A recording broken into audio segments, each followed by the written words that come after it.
Phenomena. Da, Do, da, do, da, do, da. do.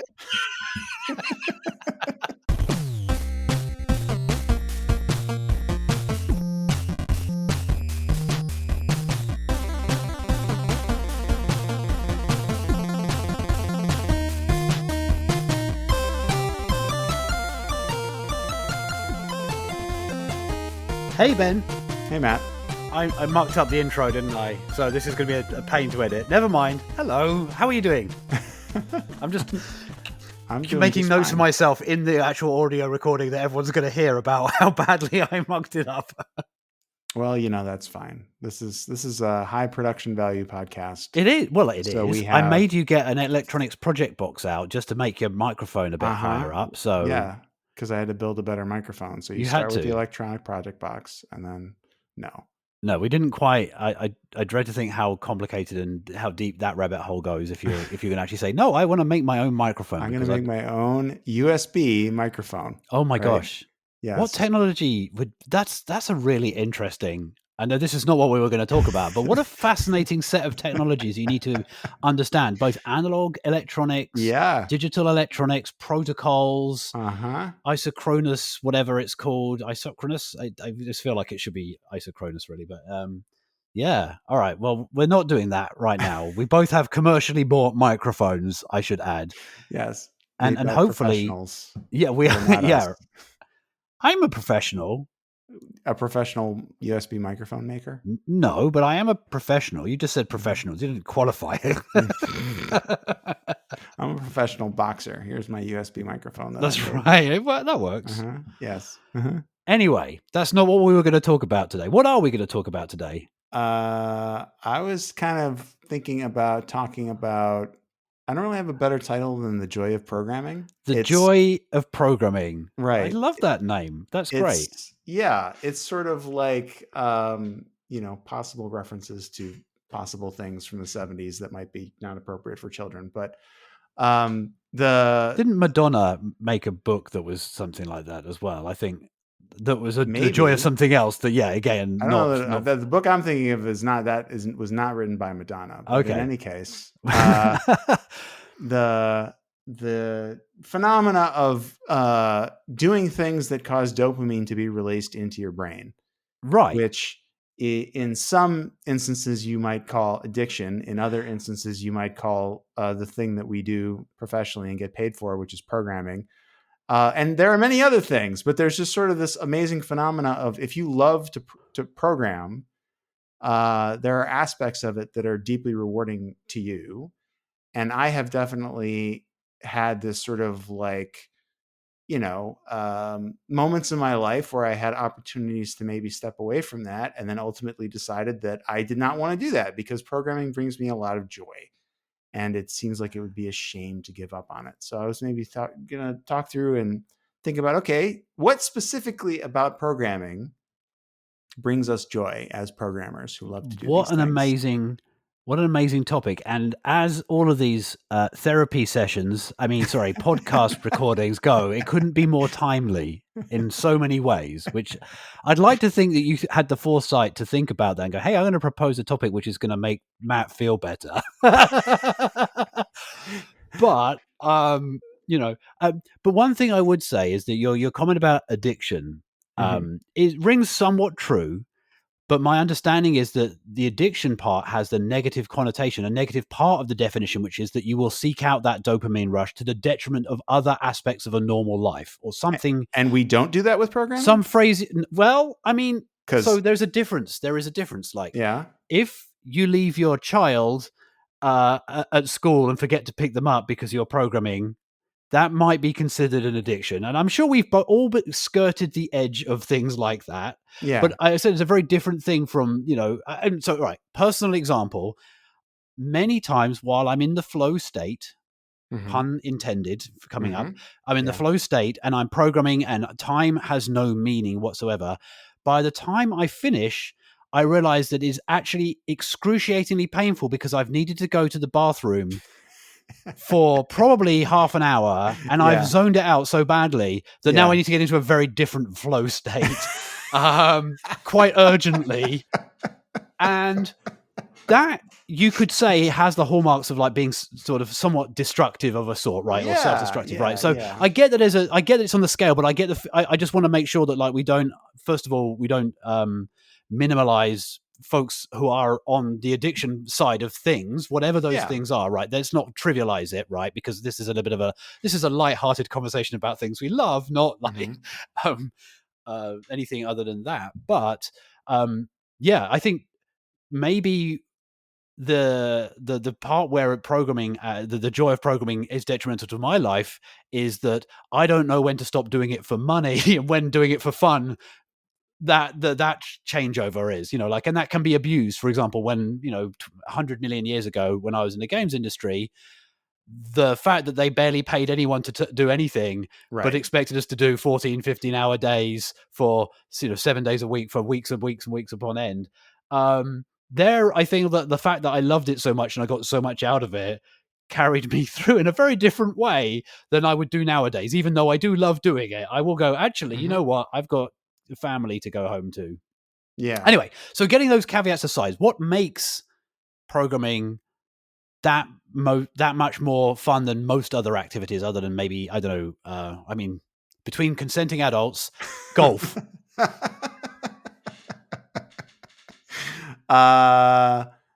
Well, or video games. Video games. So, yeah. I mean, and this is one of the things that was on my mind thinking about this. And again, not trying to trivialize addiction and people who struggle with addiction, but there's an argument to be made.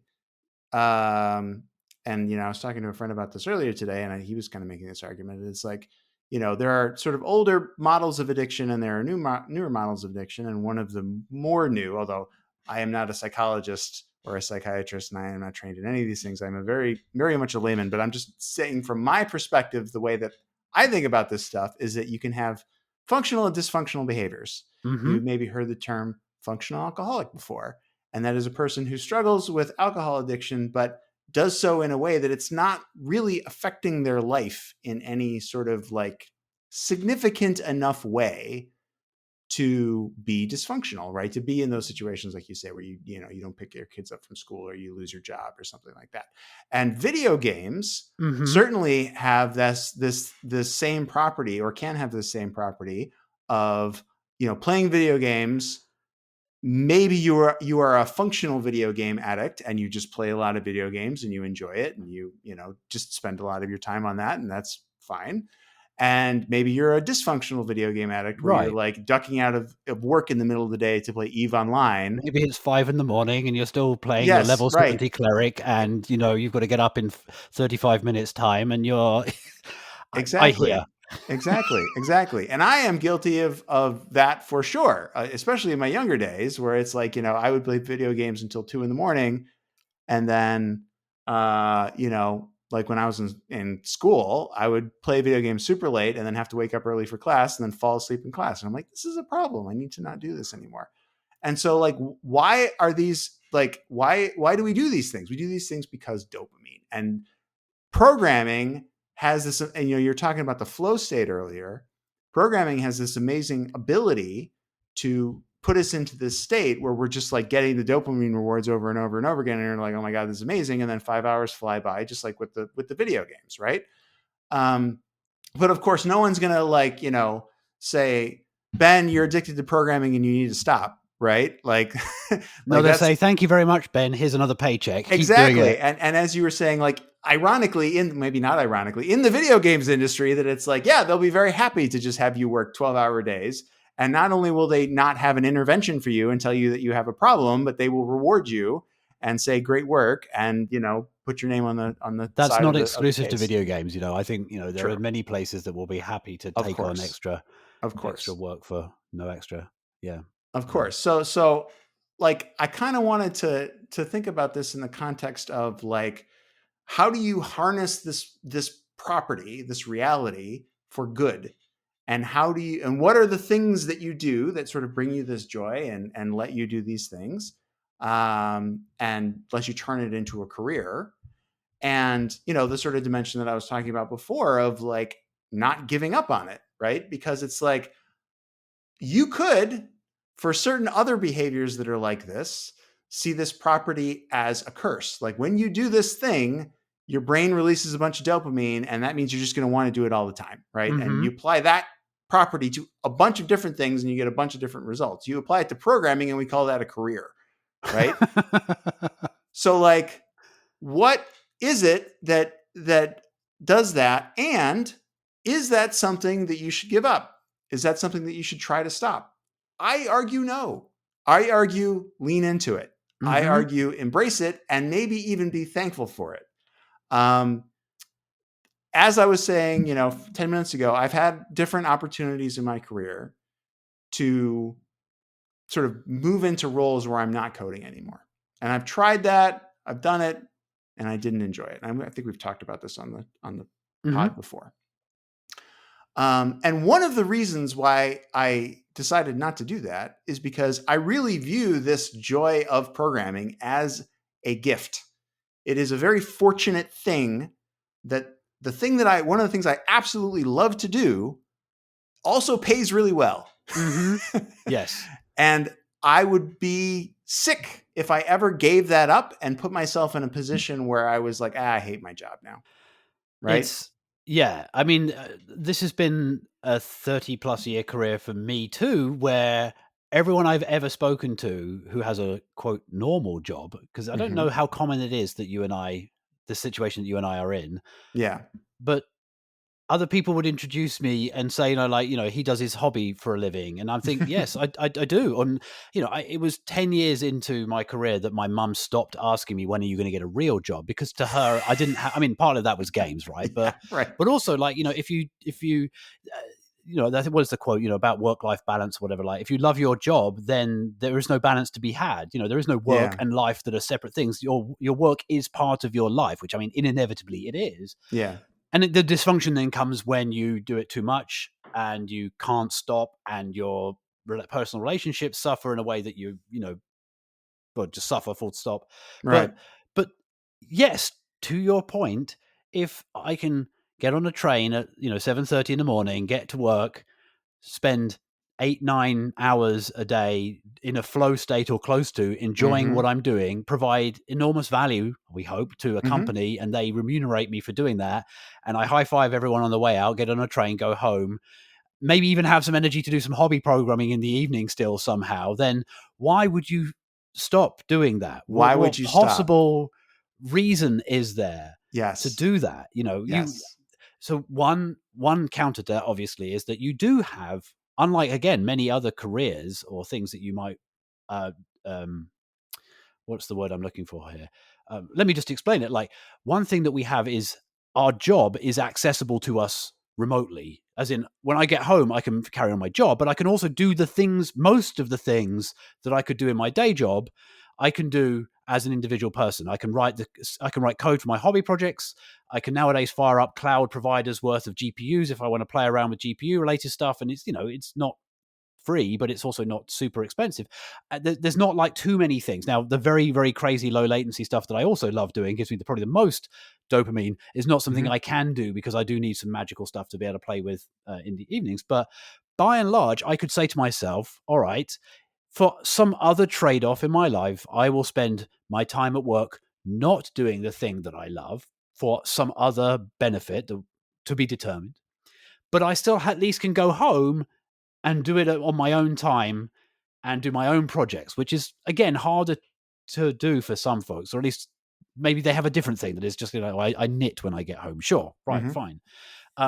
So that would be my only counter to you, is that, like, well, if you loved programming, you can do it on your own time. True. But like, you can't make a career in knitting. At least I'm sure there's somebody somewhere is listening to this going like, wait, what? But that's what my grandma did. Sorry, it's very difficult. Let me rephrase. Right. It is extremely difficult to make a career in knitting. That it's there's a I'm going to bring back the golf reference. There's a golf joke. The Corn Ferry Tour is like the minor leagues of golf. Okay. And there's a joke that's like, what's the difference between a Corn Ferry Tour player and 2 large pizzas? 2 large pizzas can feed a family of 4. right? Like the problem with those sort of hobby professions, in most cases, when you're sort of doing the thing that you love, is that it doesn't pay particularly well. You may be the world's best musician, but like only 1 in a million people will make it to somewhere where they could support themselves. So you're probably working 3 jobs and then busking in the evenings if you want to try and make that a career. Whereas programming, at least the programming that you and I do, someone is more than happy. They will fall over themselves to say, can you please come and program for me? Right. And here's some money for you. That's like very, very reasonable. Thank you very much. Right. So that's a difference. I get you that. But what if that same company says, we value your wisdom. You've been doing this for 30 years, Ben. You have a great way with people. People follow your lead. People will align themselves with your goals. You will carefully and patiently explain things to junior folks, and they will be better because of the time that they spent with you, telling them or teaching and coaching them. Could you do that for us instead? Because it's so much more valuable to my company that I have you calling the shots and mentoring and coaching than it is to have your hands on the keyboard, because I only get one Ben and he's amazing, but your hands on the keyboard make one Ben go fast. Whereas you talking to 15 people for an hour gets 15 people going 20% faster. And that unfortunately beats you. What do you say to that? Well, so in that particular case, I also love mentoring people. So like that's maybe a special situation of like, I don't mind doing that at all. That's fun too. But for maybe the more, a different aspect of that, which is, Ben, you're really good at organizing and planning and coordinating. Can you please sit in meetings all day and make sure that the, software engineers who work in this company are working on the right thing? I would say, yes, I am capable of that. And I'm going to choose not to. Right. Because that will not bring me joy. Right. And again, the fact that you could go home and bring joy to yourself, which sounds now very dodgy when I say that out loud. Not like that. Not in a lusty way. Yes. You could come home. I could come home and I could do any number of things. And I do, I love golf and I play golf on the weekends, right? No one's going to, again, feeding the family of 4, no one's going to pay me for golf. And I'm not on the Corn Ferry Tour anytime soon. Yeah. I do those things and those are fun. That's part of having a, heterogeneous, rich life full of lots of, different aspects and not just being single, As part of the tapestry of life, programming is a really big part of that, of joy for you. So, but that it's not the only thing. Yeah. But of the things that bring you joy, it is the only one that you could make your career out of. And therefore the spare time that you have when you get home could be used for more programming, but it could also be used for time with loved ones, time playing on the golf field or in your backyard in your golf simulator. Or playing those video games that I love to be addicted to. All those video games. Yes. Exactly. Yeah. I think that's a really level. I don't know. I'm not surprised, but it's a very thoughtful, level-headed response to what I thought was going to be a difficult and challenging question for you. So, well, I do think about these things. Evidently. But yeah, so one thing I wanted to get into in this episode is, we talked about flow state earlier, right? We should probably talk about that for people who may not be familiar with it. I would hope that most programmers will at least recognize it when they hear it explained, I think you go, right? Well, even not without it, I think the name is sort of quite emotive of what the concept feels like. But we should definitely. You want to take a crack at a definition? I will. I mean, we sort of touched on it already. Like we said, that flow state where you look up and 5 hours have gone and you're busting for a wee, right? That's what flow state. I'm pretty sure there are textbooks that describe it like that. No, but it is the point at which you have become so deeply ingrained in what you're doing that you don't notice what's going on around you. You completely zone out anything that's around you. And you're able to make essentially what feel like I always think when I was talking to my kids about this in their music, which is a complete non sequitur, but like I talk about it in terms of Star Wars references. It's like it's when the Force is flowing through you. Right. Yeah. You everything comes instinctively. You're alt tabbing between things. You're pressing buttons, and you're not even aware that you're doing them. It feels all automatic. Everything's going. Maybe you've got music going in your ears. That tends to help me. Maybe you haven't. Maybe you don't need it. Maybe you're just in that. But like essentially, your attention is focused and directed, and everything just feels so natural. and then you get a tap on the shoulder and the whole thing falls over. It feels like you've tripped over a tree root, in those kind of weird dreams where you suddenly, your whole body twitches and it's like, oh, what? And you're jarred out of it. And then you're like, oh, shit. And then you're trying to get back into it and it's gone. But you can be so productive and it's so enjoyable. I mean, to go back to your endorphin rush here, your dopamine rush. It is so enjoyable when you're in that. You're making progress. Everything just feels great. So yeah, I made it sound very druggy now. No, I mean, it's so I read I tried to read a book on this. I'm gonna go see if I can figure out the name of this. Oh, good luck finding that.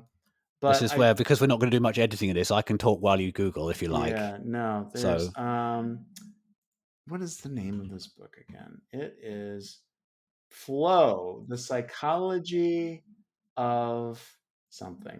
The psychology of optimal experience. So this book, I didn't really like this book because I was looking for like a deeper, more thorough explanation of this phenomena. And this book kind of sorry, you said phenomena, and I have to go do do do do do. Yep, phenomena. Well, there's our cold open. Yep. Anyway, you didn't like the book. Yeah, I didn't like the book because it got a little culty. It got a little like woo woo. You know what I mean? As these self-help books are wont to do. Yeah. But my memory of this is that he did have a pretty clear definition of flow state, which is sort of the intersection of focus and proficiency. Right? You're very focused on something that you know how to do well. And again, getting back to video games, if you've been like a moderately good player in like a first-person shooter, you have definitely experienced flow state where you are just moving around, reacting to your environment, shooting at targets, going through a level maybe that you've done a couple of times. Like that is 100% flow state. And it is the same thing that you feel when you are working on a task where you are proficient and are able to focus and you're making sort of good progress. Now, there's definitely a state of programming where you're not in flow state, where you're just staring at a stack trace and you're very confused and you're not feeling very proficient and maybe not very focused. And you're just like, I don't understand what's going on here. Or more on brand for us, you're waiting for a long build or, you've been knocked off of like your flow because you're waiting for something you've alt-tabbed to. Yeah. Because you've been distracted, right? You've had some kind of external stimulus has applied to you.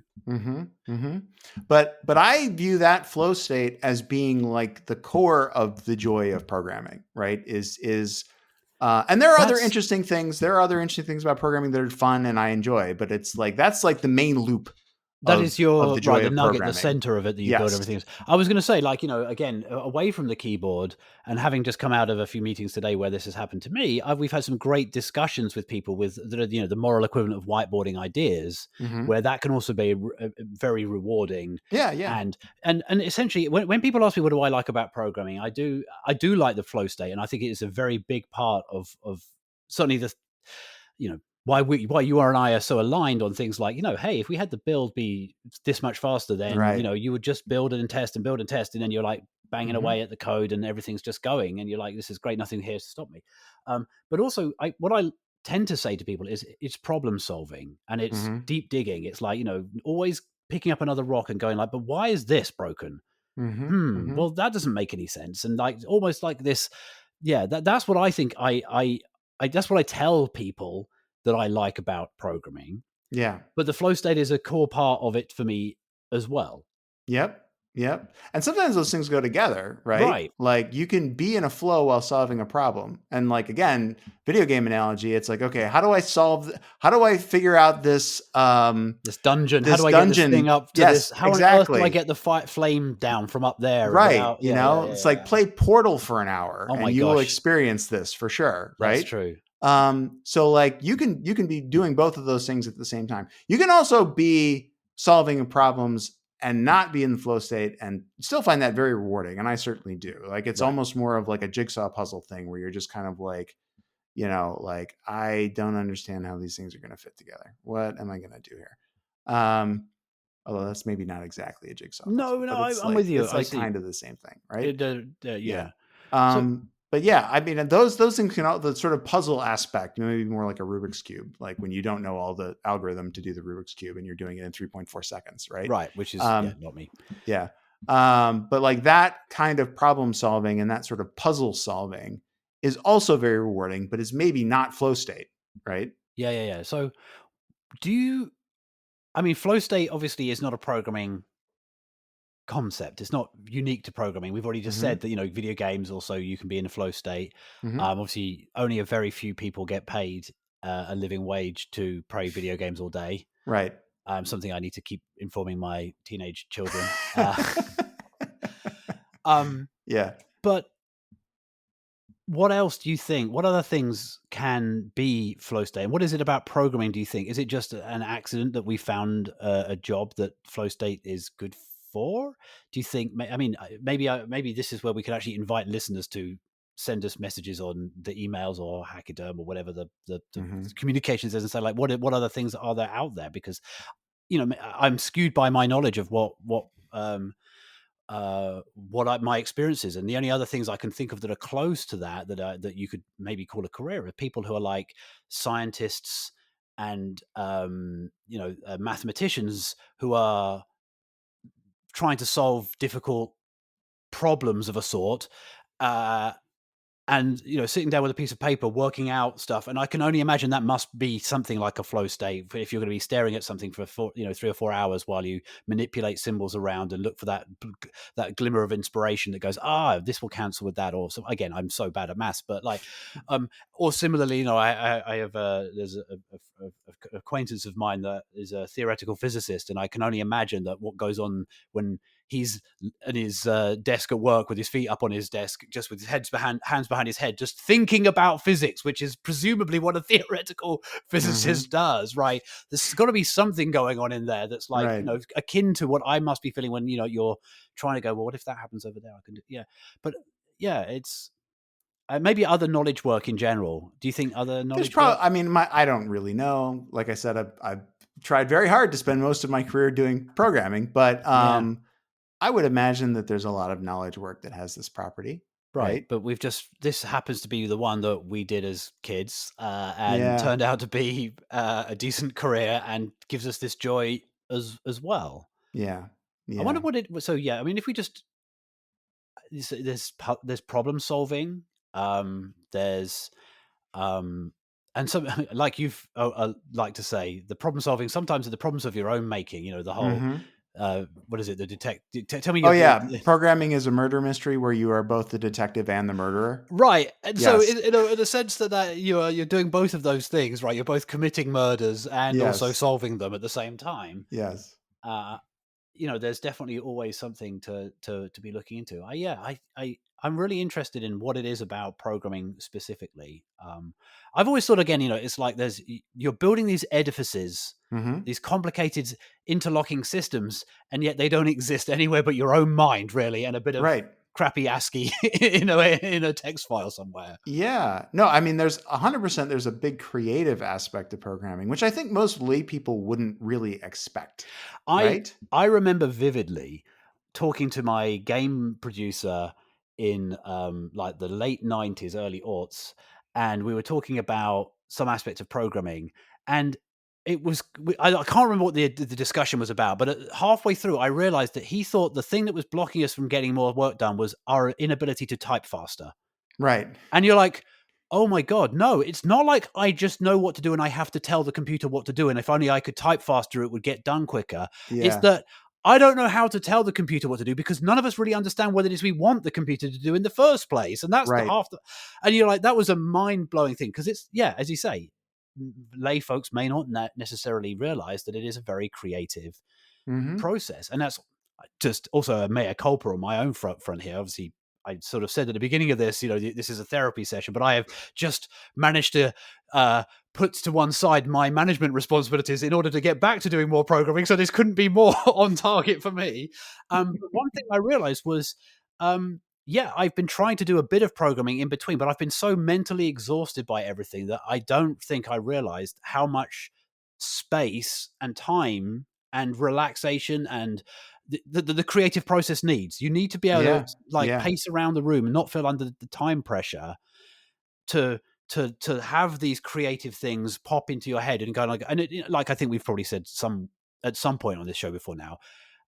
Oftentimes you go home with a terrible problem, and by the time you've got on the train, or by the time you know that next morning on the shower, you kind of like put your head in your hands and go, well, of course, I forgot that this thing is unsigned or signed or whatever it was. Or of course that will never work because of blah. Or you have some new leap of thing in the first thing in the morning because something is going on in your head. And that is, again, another example of the creativity part of this, where it's not like you can just squeeze harder against something and keep banging the keyboard for longer, which I guess actually does dovetail back into the beginning part of this, where if you're in flow state, it is both obviously very productive and very rewarding, but it's exhausting too, or it can be. You can get to the end of it and go to the loo and then go, oh my God, I'm done now. I'm done for the rest of the day. And you can't keep on doing it, which maybe is different from some other things that fall under addiction.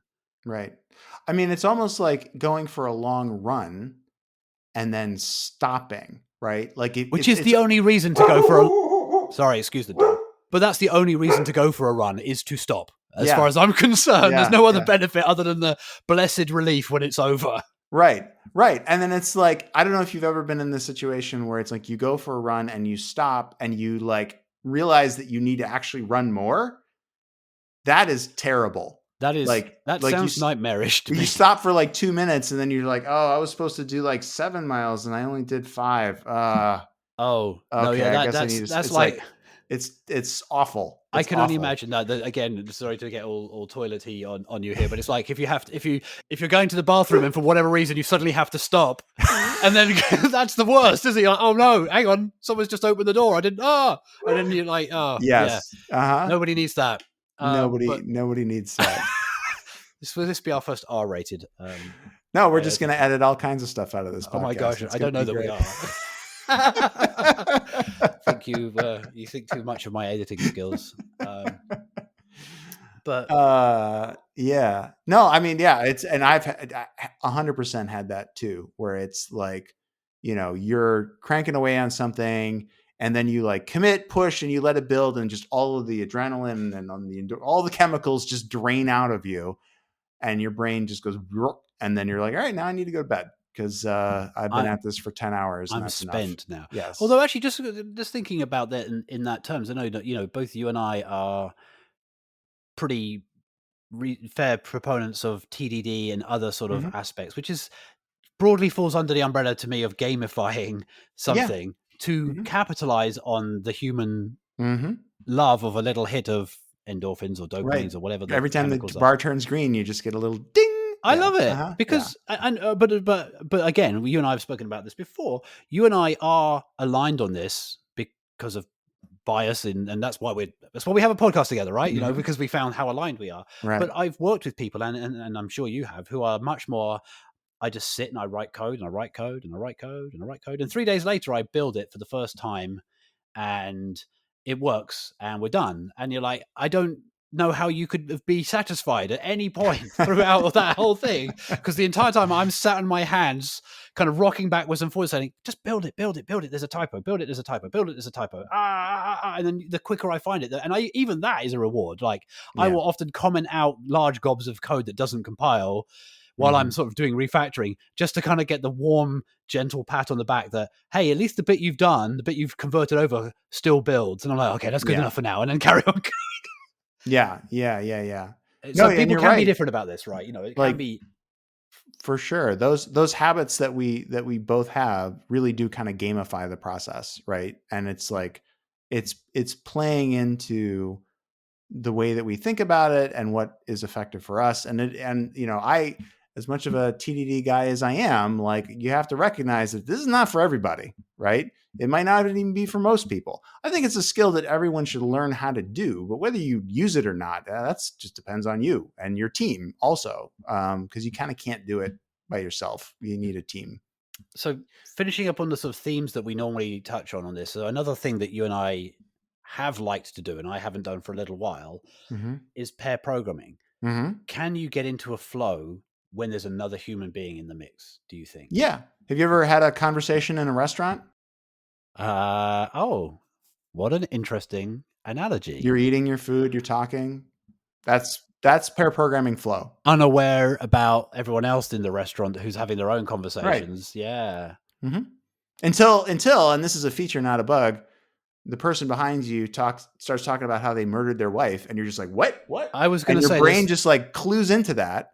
There are neurons in my head that will respond to, your own name being mentioned somewhere. Yes. That's immediately jumps you out of it. Or if someone says something, factually incorrect about 1980s gaming hardware, then immediately and it's boop, right. And then it's like, when the people who are, 2 seats down from you start talking about how they're going to delete the module that you're working on, you're like, wait, what? What are you guys? What are you doing? You meerkat up immediately. Yeah, right. Right. So yeah, it's humans are wired for this, right? Like they're absolutely wired for this. Now, not all humans are wired for this, and not all humans can do this sustainably every day and work this way all the time, and some people who can just don't like to. So there's all kinds of caveats here. Right. But like humans can be social creatures, even programmers. And if you've ever had a conversation in a restaurant where you're eating a meal and talking to somebody, then I think that you can pair program and get into a flow state. It's funny. I mean, I do believe you, and I'm sure that things that I have done in that world could count as being in the flow state, but I just don't think of it because I think of it as such a solitudinous, whatever that word is, solitary. There's the word. Such a solitary activity, and it's very personal to me, that state where I've got music blasting in my ears, and I'm like on the keyboard. That doesn't come out on the radio very well, does it? Like, I'm just miming like infinite monkeys banging on the keyboard. But I'm sure you're right, actually, and I'm thinking of probably the same person that you're thinking of who's very fast on computers that we've both paired with over in our careers. Those episodes pairing with him have probably been the most that I could imagine as being flowish, even if I wanted to strangle him from time to time, and I'm sure likewise he to me. Yeah. But. Yeah. Now I will caveat this a few ways by saying it's rare. It's kind of a skill, and it's sort of hard to do. And it's not like it's good. It's a nice thing to be able to do, but it's not going to turn you into like some superstar programmer. So it's like, it's kind of an interesting thing. But it's my only point in saying this is that it is definitely possible. Like many times in my career have I been doing that. Another thing is kind of like is tennis or like ping pong, where you're just sort of like, back and forth. You're just watching the ball and moving around and hitting the thing, and then 17 back and forths, and then someone hits the line, and you're just like, all right, that's the end of that point. And it's like that's sort of a mutual flow state. No, I guess so. Yeah, that's a very that's a sort of competitive flow state, right? There's 2 of you there for a shot, or depending on, obviously you could play doubles and games or whatever. But no, that's interesting. And I think it's no accident that sort of like the basic intro to pair programming exercise is called ping pong, because it's very much like that. Yeah. You like the whole I'm writing a test that will fail, or that kind of thing. Yeah, that's interesting. Yeah.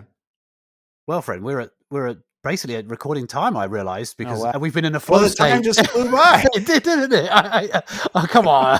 I mean, dog interruptions notwithstanding, which again, if people go, what dog? I've done a very good job, but likely as not, you'll know exactly which dog I'm talking about. Yeah, this has been really interesting, very, very, very cathartic for me as I move back into hopefully times where I can have a lot more flow in my life and less talking to people in rooms. But yeah, and thank you for your answer to the question of like, why don't you just become a manager? Right. Yeah. Well, sometimes you just got to like take advantage of the gifts you've been given, and in my mind, this is definitely one of them. I don't want to give it up anytime soon. Cool. Well, I guess that's a great place to end then. So until next time, my friend. Until next time.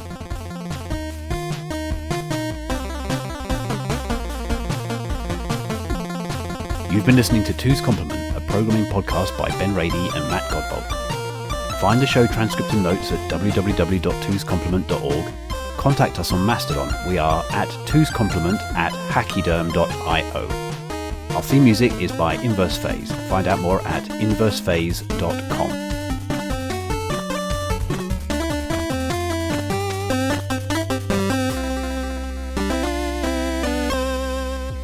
Get a little ding.